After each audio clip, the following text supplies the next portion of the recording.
Let's talk. Giles Brown. We are joined here on Talk Radio by Vincent Thurkettle. Fabulous. Can I just say, Vincent, good morning to you. He's the author of Finding Gold, and he joins us live on the line, not somewhere panning at the Yukon or halfway down a mine in, I don't know, in Patagonia, but presumably somewhere a darn sight more comfortable. Vincent, good morning to you, sir.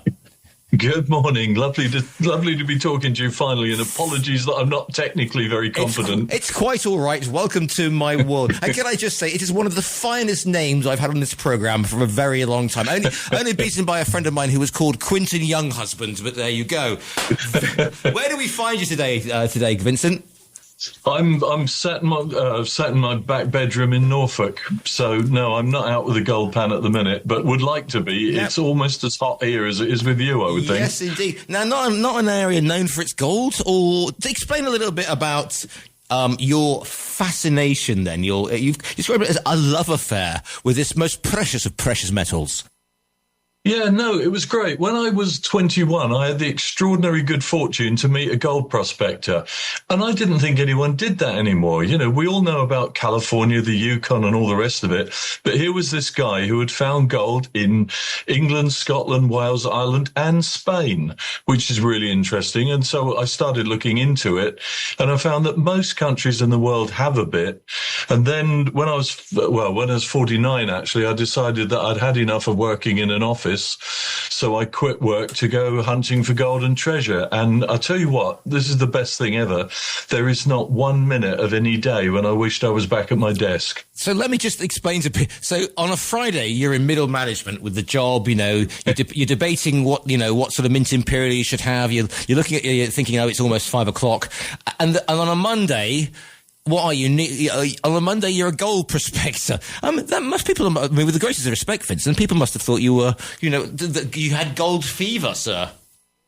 Well, my mother says I was obsessed, but there you go. But you're absolutely right. There was one guy at work, really nice guy. I worked for the Forestry Commission in England, the government's forestry department.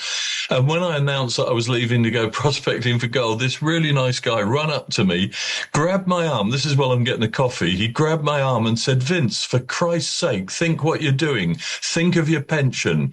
And I thought, that's actually so sad, because I think that's what he was doing. I said, "Fred, I'm not waiting for 17 years for a pension I may never draw." So, but it was so sweet. But that's the normal way of things, isn't it?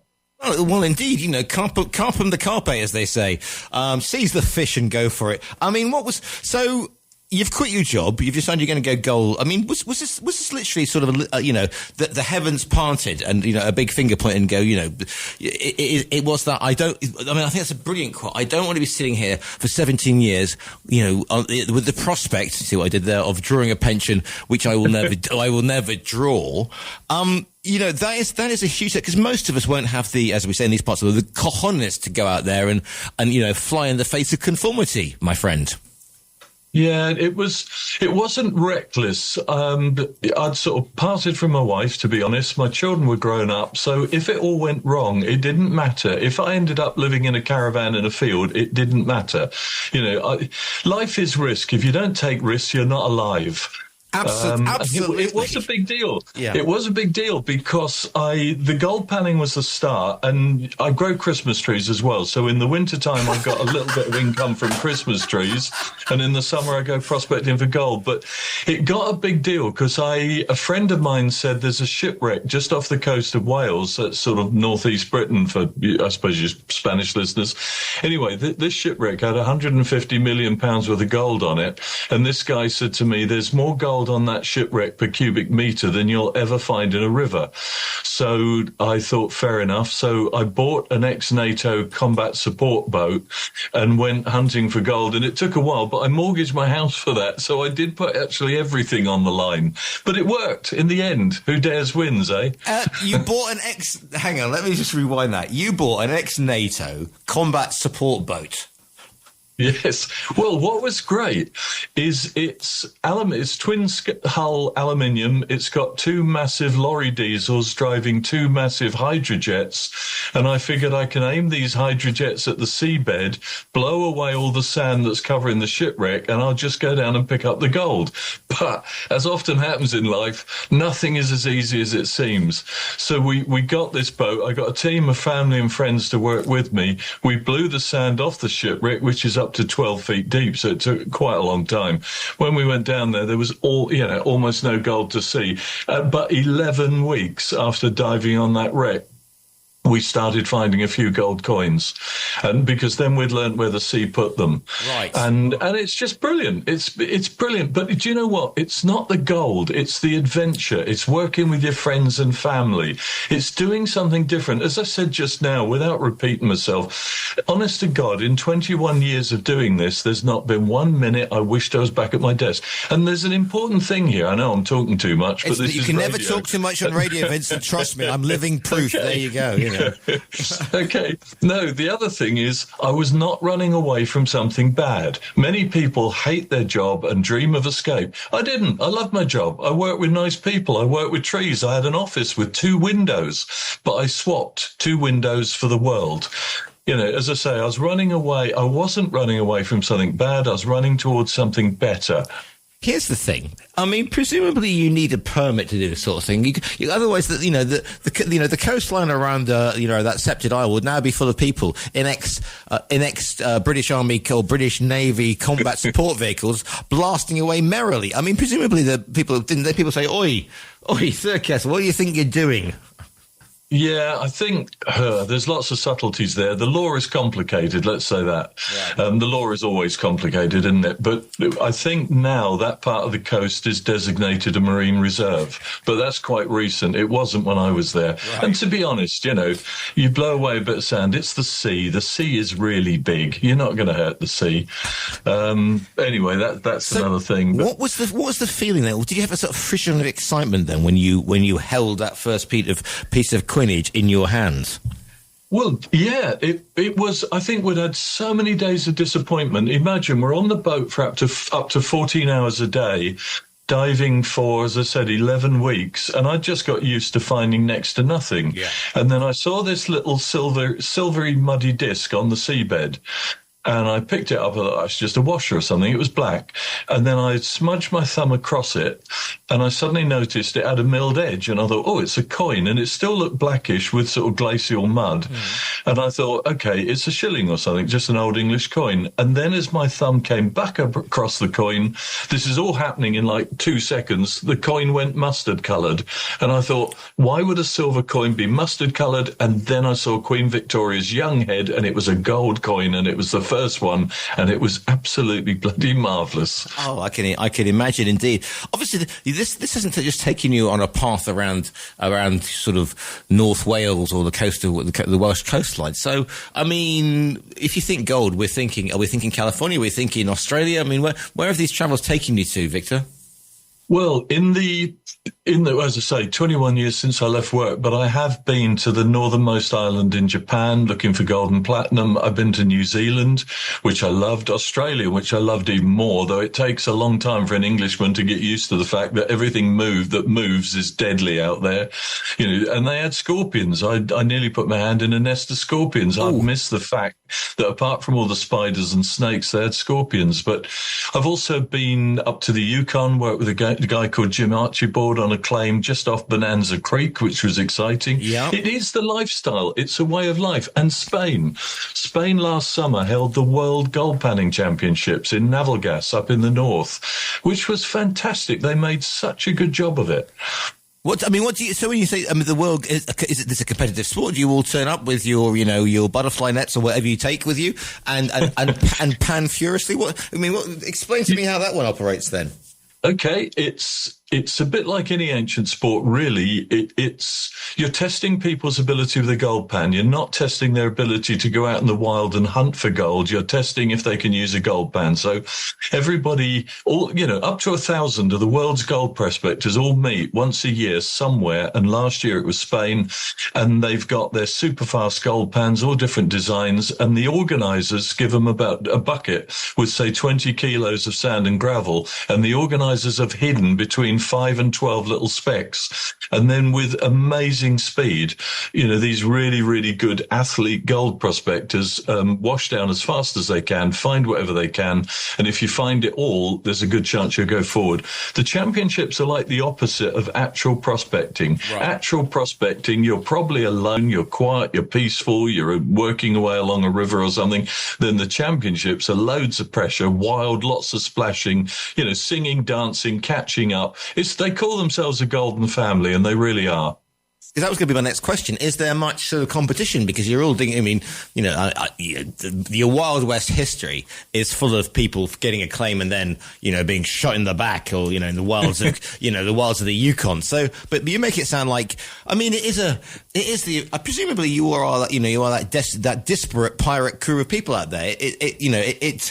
It appeals to those, who are very close to my heart, the misfits, the individuals, that sort of thing. So presumably there's a shared community.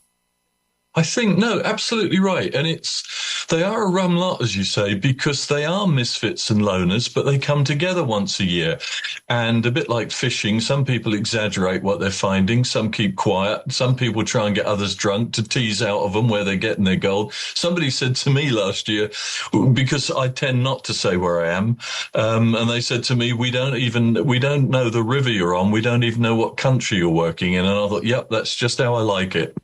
So, do you sometimes, where's been the place then that you've looked around, apart from, your back aching, you've looked around, you've gone, and then you've looked around and gone, this is why I do what I do. This is what makes the moment specials. Because it sounds like it's not the destination in this type. It's the journey.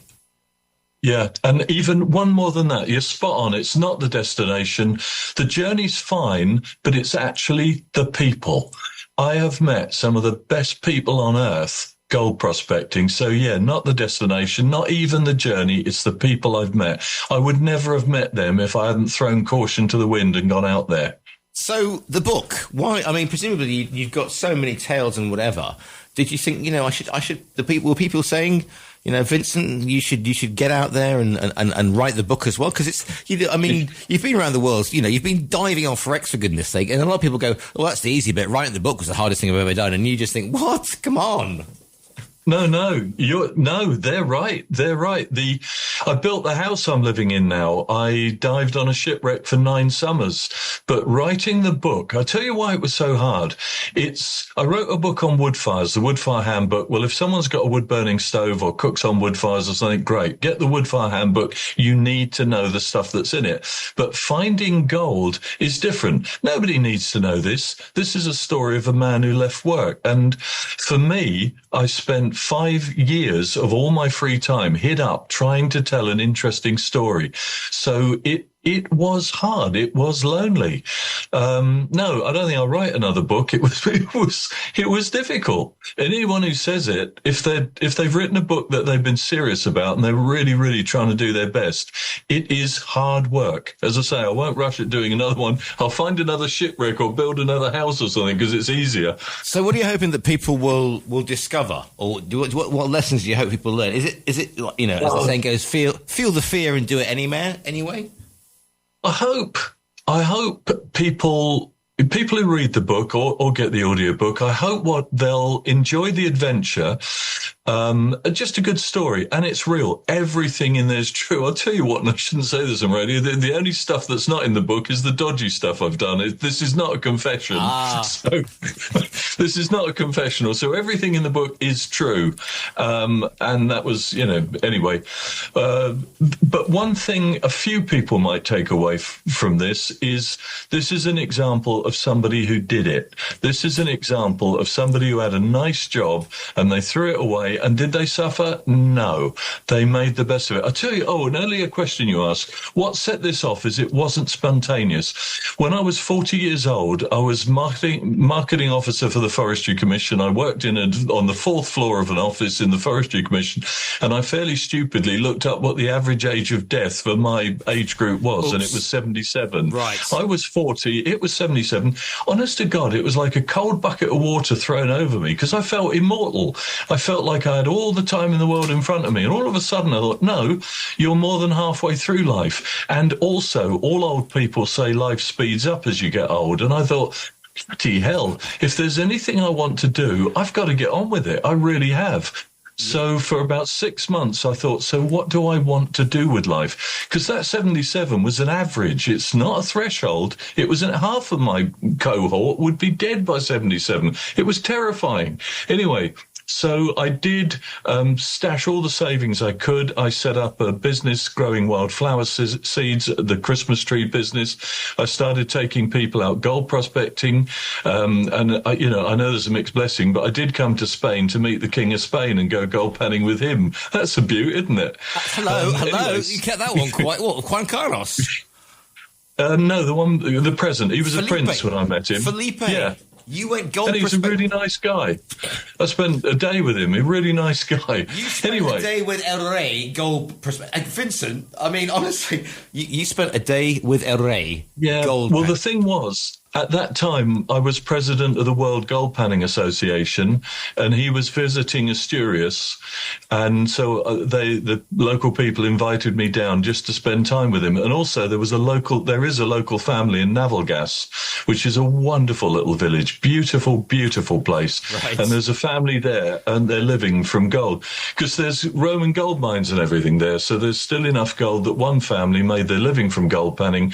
So they were sort of doing the very local thing, and I was doing like the international thing. So did somebody go ahead and put a couple of small bits of gold so that the future king would actually find gold? It was, I tell you what, the security was just awesome. I think in Afghanistan someone had just been shot with a television camera, so there was armed guards everywhere, young men with machine guns on their back everywhere, dogs sniffing every camera, everything. So I was next to him, and he was a really nice guy to talk to. But there was so much security, we didn't really, he didn't really get doing much of it. I mean, he couldn't, bless him. Yeah. Anyway, here's the thing. Because go on. In the quotes I've got here, Annie Warburton, CEO of the Goldsmiths Company, come out with a wonderful quote. Vincent's quest is a reminder never to give up on the most improbable dream. That is where you will find true riches. I think you guys are all philosophers, and forget life coaches. People should be reading your book and going panning for gold. For that is where you will find the meaning of the universe, my friend. Or whatever their passion is. If your passion is steam railways, get into it. If you want to, I don't know, sail around Britain or in an ex-army combat craft, in your case. But there you go. I mean, we can too. Yeah, no, that would be a bit lively. It had very low decks. It was made, special forces used them a lot. They stripped them down, so it sits in 2 feet of water, and it can be stripped down to about 2 feet. So out on the open ocean, that would be a bit lively. Yeah, anyway, but no, I think the message is, find your passion in life and get on with it. Don't wait. Old people, well, as you said, philosophy. There are so many philosophic carpe diem, as you said, and all the others. Seize the day, smell the roses while you can. I don't know. There are so many. And people know it and don't do it. And sometimes they can't. When my children were little, I wouldn't have run off. I wanted to raise them. I wanted to finish raising my children. But once they were up and about, and I tell you what, they all came panning with me, a sad story. They all wanted me to take them to Disney World in Florida, but I never did. I took them to midge and leech-infested rivers and taught them to pan gold. There you go. There's true glory. The book is called Finding Gold. It's by Vincent Thurkettle. Vincent, if people want to find you online, tell me that you've got websites. Tell me that they can find you. They can find you online. I've got a website, yeah. I've forgotten what it's called now. I think it's just called Gold Panning or something. But if they stuck my name, Vincent Thurkettle, in Google, it will come up with contacts and stuff if anyone wants to get in touch. Absolutely. And also, sorry, go on. I was just going to say, my favourite two countries in the world, we talked about the world, but Spain and Ireland. I found the people just great. They're my favourite two countries in the world, honest to God. The book is called Finding Gold. You can order it on our own virtual bookstore. Vincent, it's been absolutely brilliant to speak to you this morning. Thanks for your time. Thank you.